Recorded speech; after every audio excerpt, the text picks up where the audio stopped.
ব্যস্ততার কারণে কর্তৃপক্ষকে তারা নীলক্ষেতে ব্যালট প্রিন্টিং ও কাটিং এর বিষয়টি জানাতে ভুলে যায় বলে তারা স্বীকার করে। সহযোগী প্রতিষ্ঠান নীলক্ষেতে 22 রিম কাগজ দিয়ে 88,000 ব্যালট ছাপায়। এই যে নীলক্ষেতে ছাপানোর বিষয়টি অবহিত তিনি করেননি, সেই ব্যাপারে তার একটা ব্যাখ্যা দিয়েছে। সেই ব্যাখ্যাটি তার লিখিত বক্তব্য থেকে আমি কিছু কিছু অংশ আপনাকে পড়ে শোনাচ্ছি।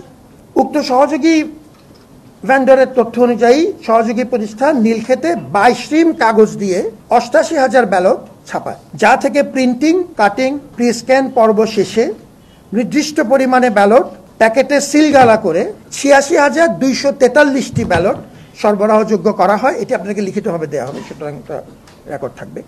এবং অতিরিক্ত ব্যালটগুলি প্রচলিত পদ্ধতিতে নষ্ট করে ফেলা হয়।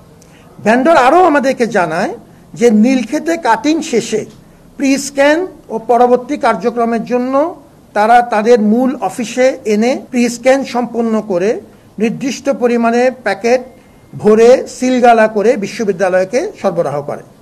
তারা আরও জানায় যে তারা ব্যালট প্রস্তুতকরণ প্রক্রিয়ায় ও আনা নেয়ার চুক্তি মোতাবেক সর্বোচ্চ নিরাপত্তা নিশ্চিত করেছে। ব্যস্ততার কারণে কর্তৃপক্ষকে তারা নীলক্ষেতে ব্যালট প্রিন্টিং ও কাটিং এর বিষয়টি জানাতে ভুলে যায় বলে তারা স্বীকার করে।